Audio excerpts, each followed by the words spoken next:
আলাইকুম প্রিয় শিক্ষার্থী এরা তোমরা সবাই কেমন আছো?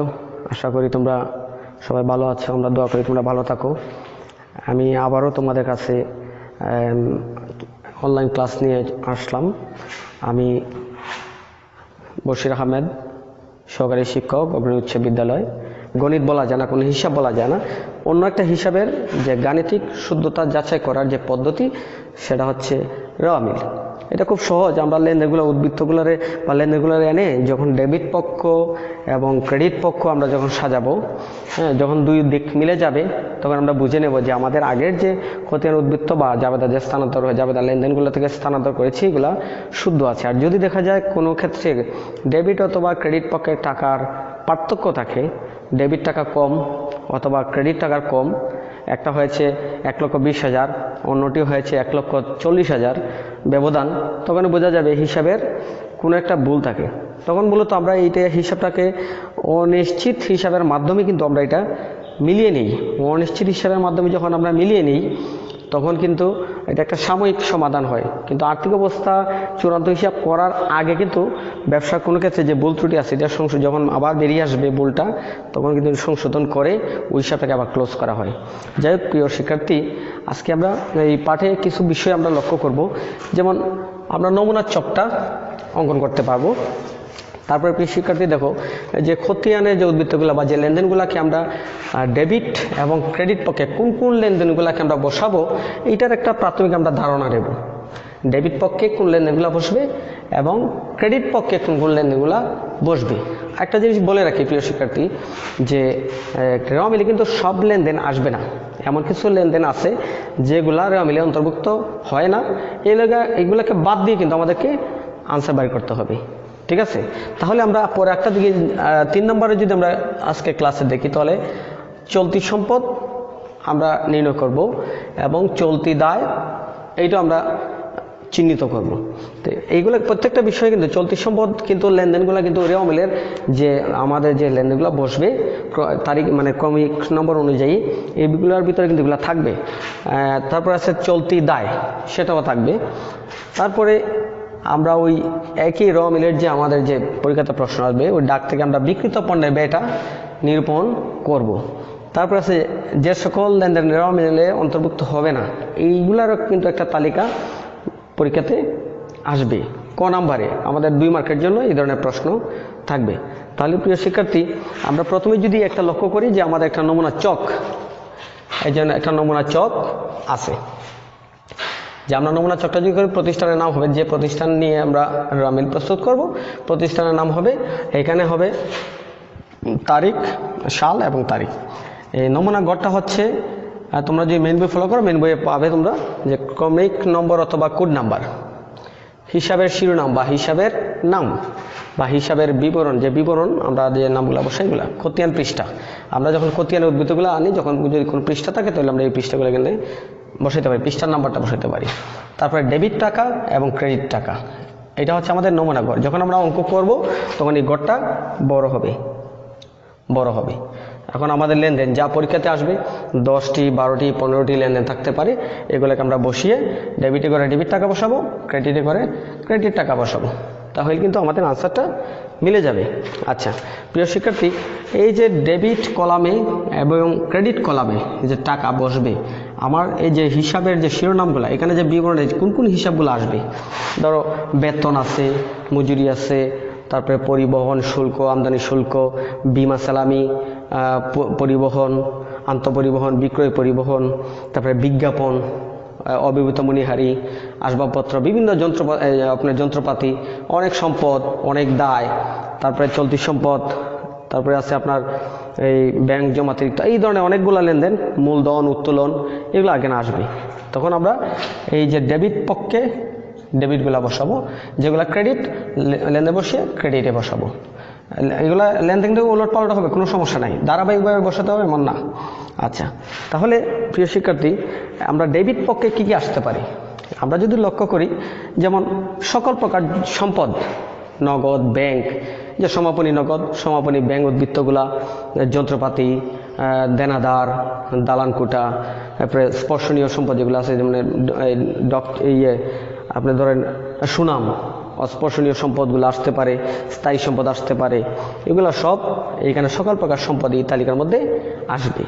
আচ্ছা, সকল প্রকার খরচ বা ব্যয়, এই 2 নম্বরটা প্রিয় শিক্ষার্থী মনোযোগ দিয়ে দেখো। সকল প্রকার খরচ, ব্যয় অথবা ক্ষতি, এই লেনদেনটা কিন্তু ইরা অমিলের মধ্যে সবচেয়ে বেশি আসে। এগুলো অল্প পরিমাণে থাকলেও এগুলা খরচ বা ব্যয়ের পরিমাণটা বেশি, এই লেনদেনটাই বেশি থাকে। এগুলা যেমন বিভিন্ন প্রকার ব্যয় আছে, ক্রয় করা, তারপরে কাউকে বেতন প্রদান করা, ব্যবসা প্রচারণার জন্য বিজ্ঞাপন করা, তারপরে ব্যবসার জন্য বীমা প্রিমিয়াম প্রদান করা, বিভিন্ন ধরনের খরচ আছে, এইগুলা এখানে আসবে। তারপরে আছে অগ্রিম কিছু খরচ সমূহ। অগ্রিম যদি কোনো খরচ আমরা ব্যবসা চলমান অবস্থায় অগ্রিম খরচ প্রদান করি, সেক্ষেত্রে যে কোনো ধরনের অগ্রিম বেতন, অগ্রিম বিজ্ঞাপন খরচ, এই ধরনের অগ্রিম কোনো খরচ প্রদান করলে এগুলো এখানে আসবে, ডেবিট পক্ষে আসবে। ডেবিট কলামে কিন্তু আমরা এগুলো বসাবো।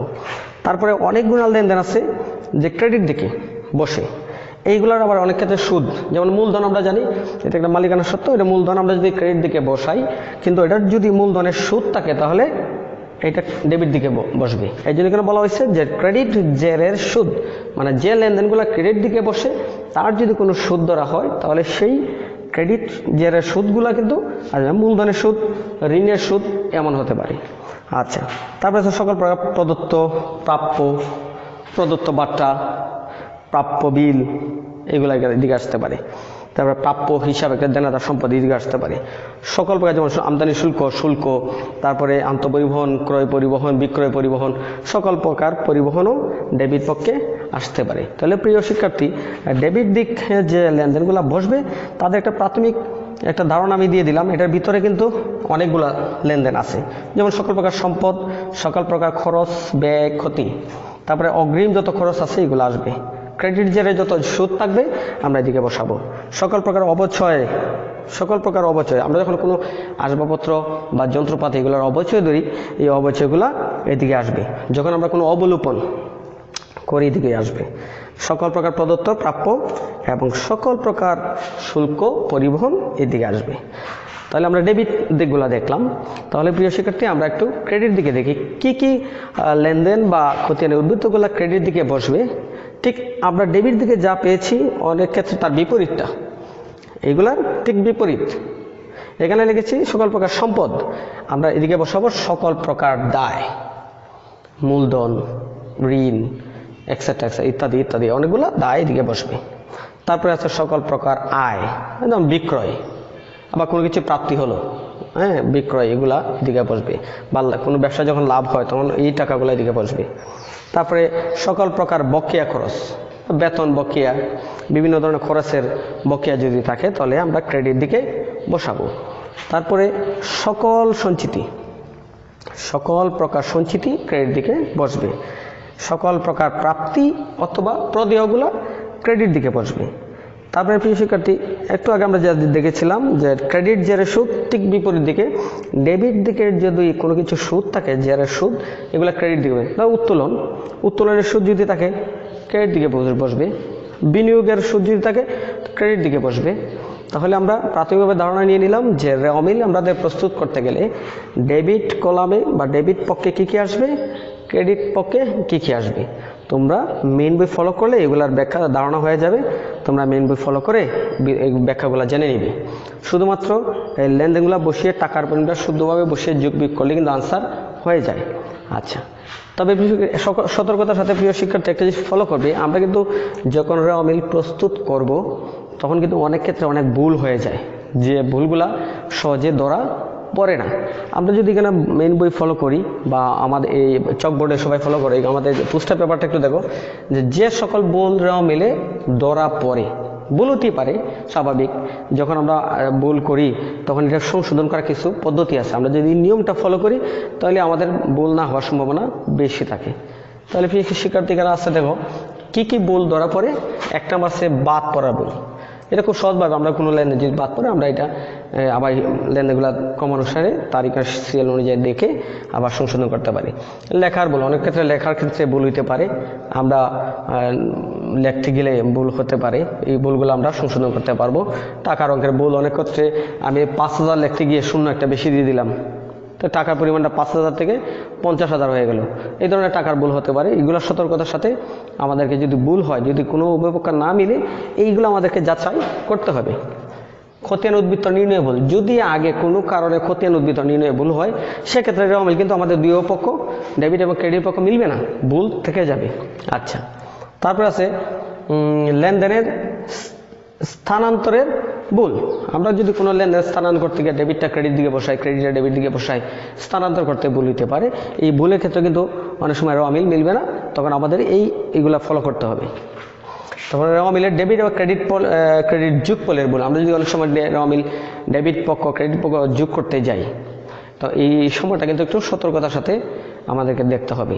এই মুহূর্তে আমার কারোর সাথে কথা বলা যাবে না, হ্যাঁ, সতর্কতার সাথে ক্যালকুলেটর নিয়ে আমাকে সুন্দরভাবে যোগ করতে হবে। আমার শূন্য ঠিক মতো হয়েছে কিনা, 25,000 লিখতে গিয়ে আমি 25 লিখে 2টা শূন্য লিখলাম কিনা, এগুলো দেখতে হবে। আচ্ছা, আরও কিছু ভুল আছে যেগুলা আসলে রেওয়া মিলে ভুলটা ধরা পড়ে না। এগুলা সাধারণত ভুল ধরা অনেক সমস্যা হয়ে যায়, রেওয়া মিল তখন মিলবে না। যেমন ভুল আছে, একটা আছে করণিক ভুল, একটা আছে নীতিগত। নীতিগত ভুল হলো যেটা আমাদের বইয়ের যে নিয়ম নীতি আছে এর বাইরে, যখন হিসাব বিজ্ঞানের যে নীতির বাইরে যদি আমরা কোনো ভুল করে ফেলি, তখন কিন্তু এটা নীতিগত ভুল হয়ে যাবে। যেমন আমরা যন্ত্রপাতি, এটা সম্পদ, এটা যে আমরা ক্রয় হিসাব দেখা দিই, যে যন্ত্রপাতি ক্রয়, এটা যদি ক্রয় হিসাবে দেখা দিই, এটা ভুল। আবার অনেক ক্ষেত্রে ক্রয় হিসাবকে আমরা যদি সম্পদ দেখাই দিই, তো এটা ভুল হয়ে যাবে, এটা নীতিগত ভুল। করণিক ভুলের মধ্যে আছে যেটা আমরা যে বাদ পড়া ভুল হতে পারে, লেখার ভুল হতে পারে, দাখিলার ভুল হতে পারে, পরিপূরক ভুল হতে পারে।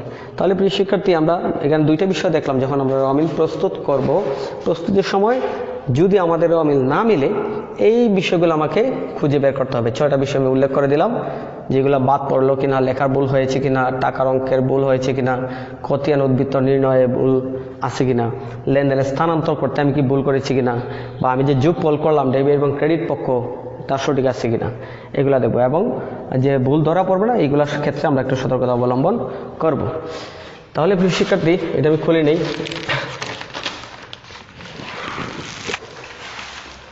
আমরা একটু সবাই ফলো করে নেই। আমাদের ক নাম্বারে অনেকগুলো প্রশ্ন আসে, এটা 2 মার্ক। কিন্তু ক নাম্বারে অনেকগুলো প্রশ্ন আসতে পারে। এখানের মধ্যে আমি যদি বলে নেই যে সকল লেনদেন রেওয়া মিলে আসবে না, মানে তাদের মোট পরিমাণ, তারপরে আসতে পারে মোট চলতি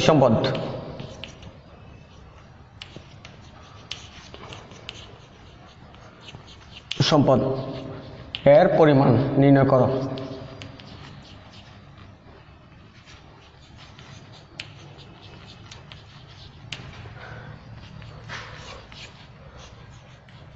মোট চলতি দায়, ঠিক একইভাবে এর পরিমাণ নির্ণয় করো। তারপরে আসতে পারে সমন্বিত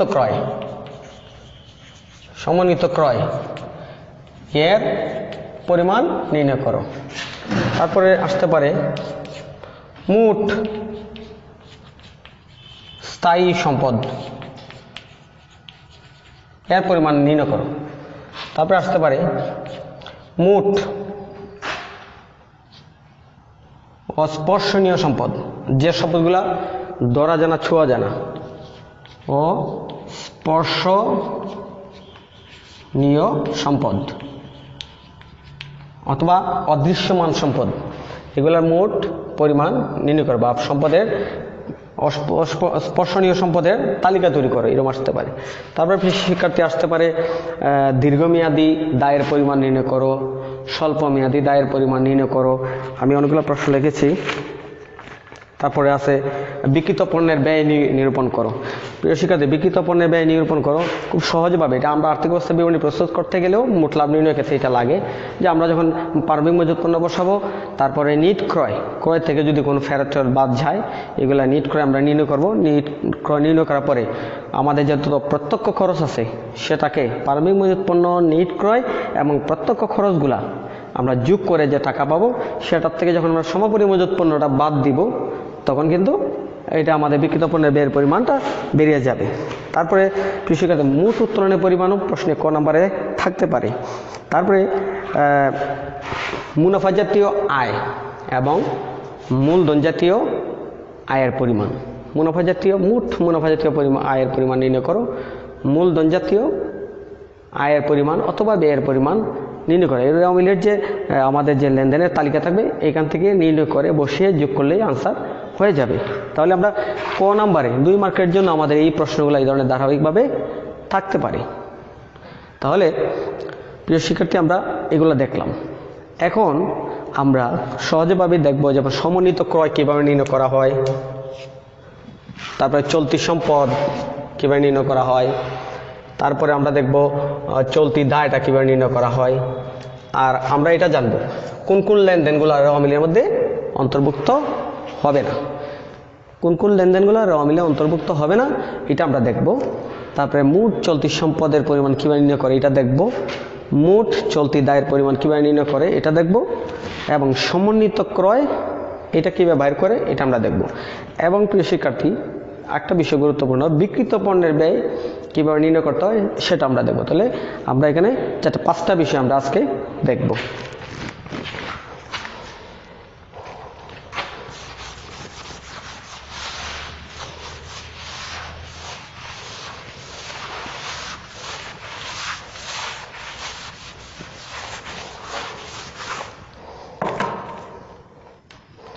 প্রিয় শিক্ষার্থী,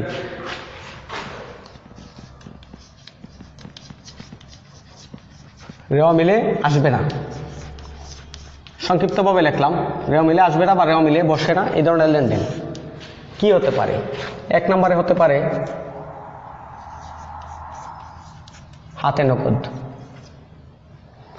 এটা হতে পারে 31 তারিখ 19 বা সমাপনী,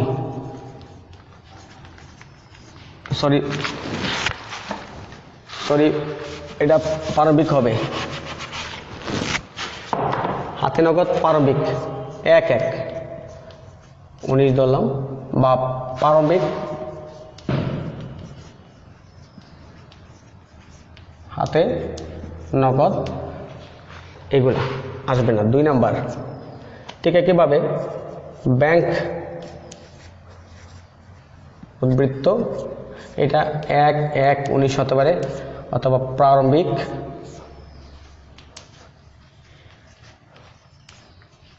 ব্যাংক জমা অথবা উদ্বৃত্ত হতে পারে, এগুলো রেওয়া মিলে অন্তর্ভুক্ত হবে না। 3 নম্বরে যদি আমরা ফলো করি সমাপনী মজুত পণ্য,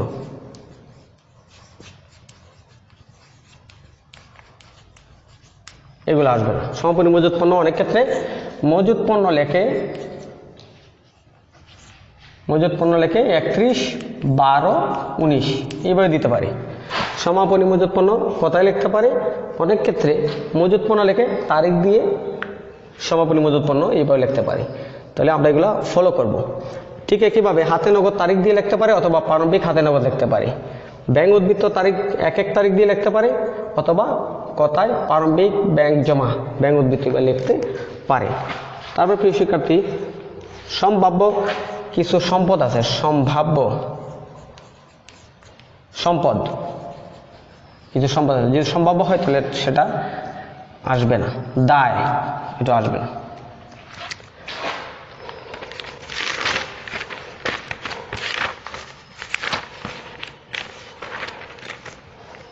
এইগুলো একটা জিনিস প্রিয় শিক্ষার্থী, যদি কোনো ক্ষেত্রে সমাপনী মজুত পণ্য সমন্বিত ক্রয় কথাটি যদি থাকে, এই কথাটি যদি থাকে তখন কিন্তু সমাপনী মজুত পণ্যকে বাদ দেওয়া যাবে না, সমাপনী মজুত পণ্য অঙ্কের মধ্যে আসবে, তখন কিন্তু প্রারম্ভিক মজুত পণ্য এটা বাদ যাবে। আমরা প্রারম্ভিক মজুত পণ্য অন্তর্ভুক্ত করব, কিন্তু র মিলে কোনো লেনদেনে যদি সমন্বিত ক্রয় কথাটি থাকে, সমন্বিত ক্রয়, কারণ সমন্বিত ক্রয় হচ্ছে কি প্রারম্ভিক মজুত পণ্য ক্রয়ের সাথে সমাপনী মজুত পণ্য বাদ যায়, সেক্ষেত্রে সমাপনী মজুত পণ্য যদি আসে তাহলে সমন্বিত ক্রয় যদি আসে তাহলে সমাপনী মজুত পণ্যকে আমরা বাদ দিতে পারবো না, সেটাকে অঙ্কে অন্তর্ভুক্ত করব, এবং প্রারম্ভিক মজুত পণ্য তখন আমরা অঙ্কে বসাবো না। ঠিক আছে প্রিয় শিক্ষার্থী, তাহলে আমরা একটা দেখলাম যে র মিলে আসে না। এই অল্প কয়েকটি লেনদেন আমরা যদি ফলো করি, তোমরা যদি বোর্ডের পরীক্ষা ফলো করো দেখবে এই ধরনের লেনদেন বেশিরভাগ ক্ষেত্রেই পরীক্ষার ক নম্বরে আসে, যে সকল লেনদেন র মিলে অন্তর্ভুক্ত হবে না তাদের মোট টাকার পরিমাণ কত। তাহলে আমরা তালিকা করে টাকাটা বসিয়ে যোগ করে আনসার বের করব। ঠিক আছে, তাহলে আমরা এটা দেখলাম। তাহলে যে সকল লেনদেন র মিলে আসবে না তার তালিকাটা আমরা দেখলাম।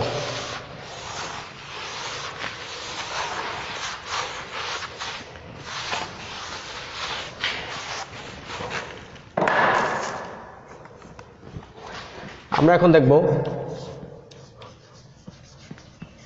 সমন্বিত ক্রয়। এইগুলো যদি করতে যাই তাহলে আমরা প্রথমে লিখব প্রারম্ভিক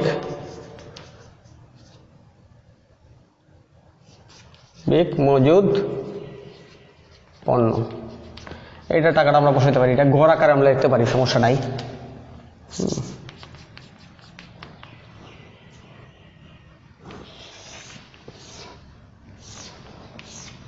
আমরা এভাবে লিখতে পারি, সমস্যা নাই।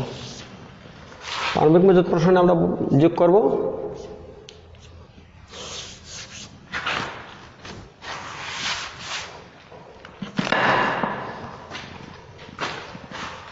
ক্রয়, নিট ক্রয়। এই নিট ক্রয়টা কিন্তু বার করতে গেলে একটা নিয়ম জানতে হবে। যদি কোনো ক্ষেত্রে থাকে, যেমন আমরা এখানে বসাইতে পারি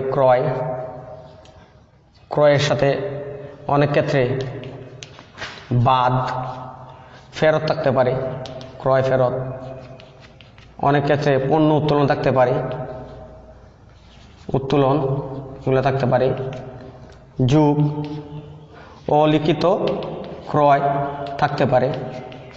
এগুলা বসাইলে কিন্তু নিট ক্রয় হয়ে যায়। শুধুমাত্র নিট ক্রয় নাও থাকতে পারে, যদি আমাদের ক্রয় থাকে এবং লেনদেনে কোথাও যে ক্রয় ফেরত উল্লেখ থাকে বা থাকলে আমরা বাদ দেব, আবার অলিখিত ক্রয় যদি থাকে সেটাকে আমরা যোগ দেব, দিয়ে নিট ক্রয়টা আমরা নির্ণয় করে এখানে টাকাটা বসাবো। বসানোর পরে যে আনসার বেরোবে, এখানে যে আনসারটা বাইর হবে সেই আনসার থেকে আমরা বাদ দেব সমাপনী মজুদ পণ্য। বাদের ক্ষেত্রে আমরা ব্র্যাকেট দেব, দেওয়ার পর যা টাকা থাকবে সেটা হচ্ছে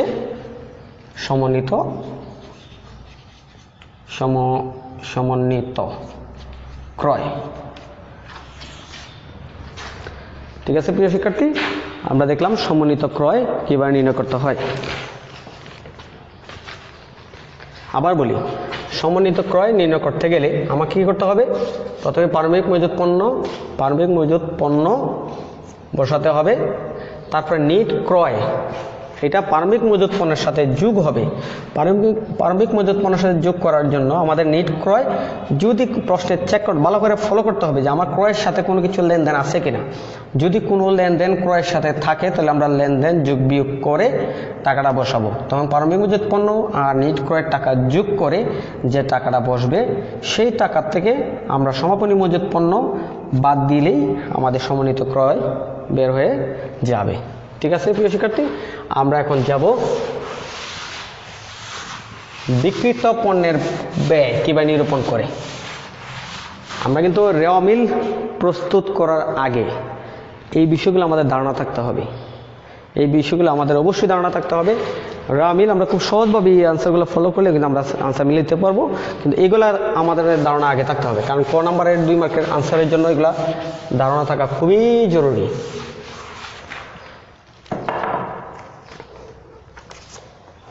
আমরা দেখব এখন দেখব বিক্রিত পণ্যের ব্যয়। বিক্রিত পণ্যের ব্যয় কিভাবে আমরা নির্ণয় করি, এটার ক্ষেত্রে আমরা যদি গড় অঙ্কন করতে পারি,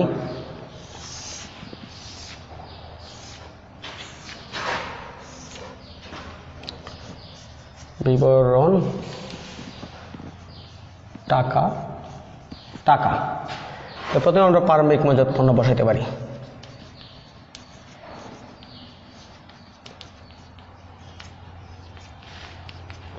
এখানে আমরা ঠিক আগের মতন যোগ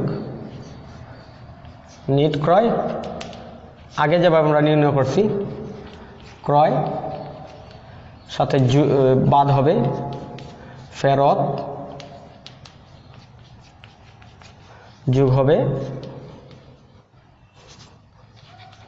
অলিখিত ক্রয়।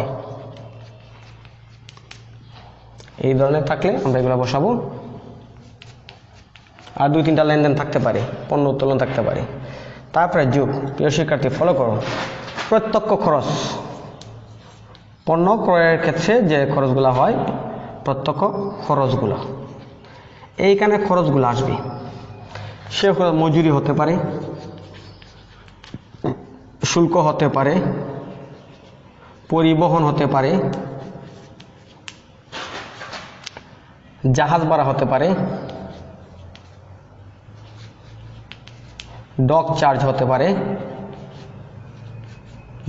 হতে পারে, এই ধরনের অনেকগুলো লেনদেন যোগ করে আমরা এই টাকাটা এখানে বসাবো। বসানোর পরে আমাদের এই 3টা টাকা যোগ করে এখানে বসাবো। বসানোর পরে এখান থেকে বাদ দেব সমাপনী মজুদ পণ্য,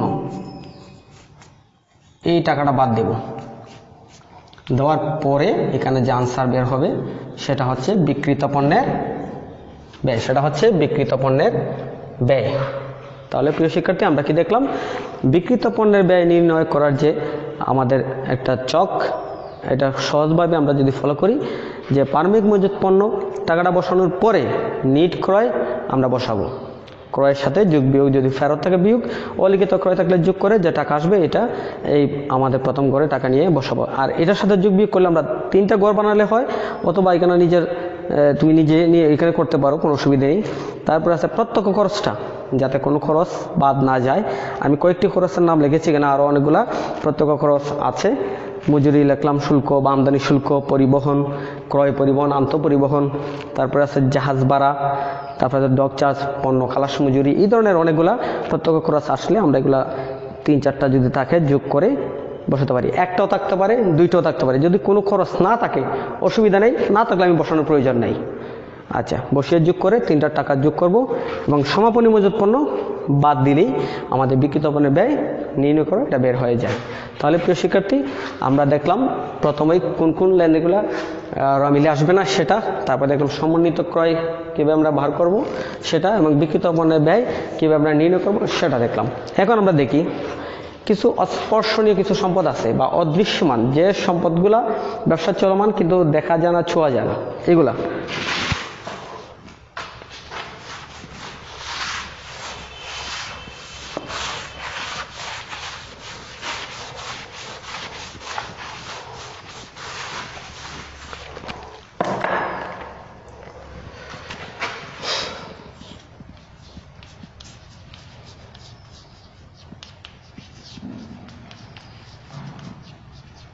অথবা অদৃশ্যমান যা দেখা যায় না। এখানে আমরা 1 নম্বর হতে পারে ট্রেডমার্ক, 2 নম্বরে হতে পারে সুনাম, 3 নম্বরে হতে পারে কপিরাইট,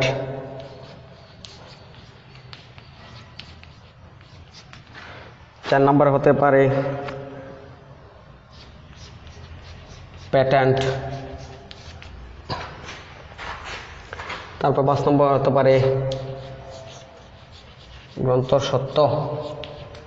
এইগুলা তাহলে প্রিয় শিক্ষার্থী, আমরা যদি অন্তত এই কয়েকটি নাম যদি আমরা ফলো করি, যে অস্পর্শনীয় বা অদৃশ্যমান সম্পদ কোনগুলা, এর তালিকা তৈরি করো বা এর মোট টাকার পরিমাণ কত, ক নম্বরে প্রশ্ন করে এগুলা সম্পদ আমরা এগুলা বসাবো, রেওয়া মিলের ডেবিট দিকে বসাবো। আবার এগুলো যদি আমাদের ক নম্বরে প্রশ্ন করে আমরা এগুলো খুঁজে বের করে আমরা ক নম্বর আনসার দিব। আচ্ছা,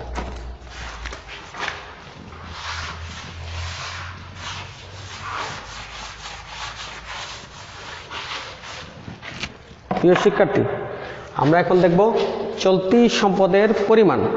চলতি সম্পদের পরিমাণটা, চলতি সম্পদ, এই চলতি সম্পদগুলো কিন্তু আমাদের র মিলের ডেবিট দিকে বসবে। এখন কোনগুলাকে চলতি সম্পদ বলে সেগুলো আমরা দেখতেছি। এক নম্বরে থাকতে পারে নগদ বা হাতে নগদ, নগদ উদ্বৃত্ত। দুই নম্বরে ব্যাংক জমা, ব্যাংক উদ্বৃত্ত। তিন নম্বরে থাকতে পারে দেনাদার বা প্রাপ্য, দেনাদারকে আবার প্রাপ্য হিসাব বলে। তারপরে দেখতে পারে সমাপনী, মজুদ পণ্য। তারপরে অব্যবহৃত মণিহারি। তারপরে তো অগ্রিম খরচ আছে, অগ্রিম সকল খরচ, খরচ। তারপরে আছে প্রাপ্য বিল। 8 নম্বর আছে বকেয়া, যদি কোনো আয় থাকে, বকেয়া আয় সমূহ এখানে বসবে। আরও আছে, আর কয়েকটি আছে, জায়গার স্বল্পতার জন্য আমরা লিখলাম না। তোমরা যদি মেইন বই ফলো করো তাহলে চলতি সম্পদের আর কয়েকটি তালিকা পাবে। বিশেষ করে এগুলো বেশি গুরুত্বপূর্ণ, এগুলো ফলো করে নাও। যে নগদ অথবা হাতে নগদ, নগদ উদ্বৃত্ত, ব্যাংক জমা, ব্যাংক উদ্বৃত্ত, এগুলো থাকবে। দেনাদার, প্রাপ্য হিসাব, সমাপনী মজুদ পণ্য, অব্যবহৃত মণিহারি, অগ্রিম খরচ এবং প্রাপ্য বিল এবং বকেয়া আয়, এগুলো আমাদের হচ্ছে চলতি সম্পদের তালিকা। তাহলে প্রিয় শিক্ষার্থী, আমরা এখন অলরেডি অঙ্কের আমরা বিভিন্ন এই পাঠের আলোচনা শেষ প্রান্তে চলে আসলাম। আমরা সামনের ক্লাসে কিন্তু রেওয়া মিল আমরা বিভিন্ন মেইন বইয়ের পাঠ্য বইয়ের অনুশীলন থেকে একটি অঙ্ক করব। সামনের ক্লাসে তোমরা নিয়মিত কিন্তু অনলাইন ক্লাসে থাকবে, সিসিটিএল এ যে আমরা ক্লাসগুলো করি তোমরা ফলো করবে, আমাদের সাথে থাকবে। আচ্ছা, শেষের দিকে আমরা এখন জাস্ট তোমাদেরকে বোঝাবো চলতি দায়টা। চলতি দায়টা কোনগুলো? চলতি দায়, আমরা চলতি দায় লিখি, তাহলে প্রথমে লিখব ব্যাংক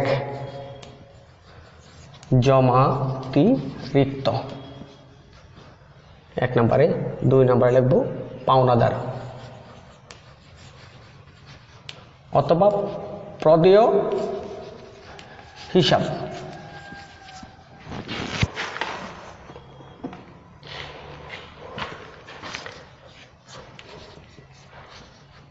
বকেয়া সকল খরচ। 4 নম্বরে দেখব প্রদেয় বিল। তারপরে আছে প্রদেয় যে হিসাবগুলো আছে এইগুলা, এগুলো দেখলে কিন্তু আমাদের চলতি সম্পদ লেখা হয়ে যায়। তাহলে প্রিয় শিক্ষার্থী, চলতি দায়টা আমরা দেখলাম। চলতি দায় ব্যাংক জমাতিরিক্ত, পাওনাদার, প্রদেয় হিসাব, বকেয়া যত সকল আছে খরচ আছে সেগুলো আমরা বসাবো, প্রদেয় বিল বসাবো। তাহলে আমরা র মিলের যে প্রাথমিক কিছু ধারণা ছিল প্রিয় শিক্ষার্থী, আমরা এই ধারণাগুলো তোমাদেরকে দিয়ে দিলাম। তোমরা যদি পাঠ্য বইয়ের সাথে আমার ক্লাসটা মিলিয়ে তোমরা একটু চর্চা করো তাহলে তোমাদের এই র মিল সম্পর্কে কোনো অসুবিধা থাকবে না। যে যে রেওয়ামিল প্রস্তুতের ক্ষেত্রে যে বিবিধ বিষয়গুলো আছে এগুলো আমরা আলোচনা করলাম, তোমরা ফলো করবে। বিশেষ করে যদি কোনো অঙ্ক না মিলে আমরা কিভাবে করব, অনিশ্চিত হিসাবটা কীভাবে মিলাবো।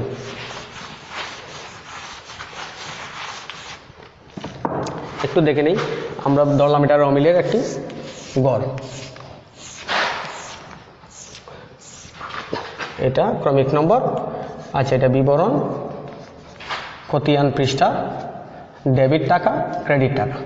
এখন দেখা গেল আমি আনসার বের করলাম, এখানে হলো 1,20,000, এদিকে টাকা যোগ করে 1,20,000, এদিকে টাকা যোগ করে দেখা গেল 1,30,000,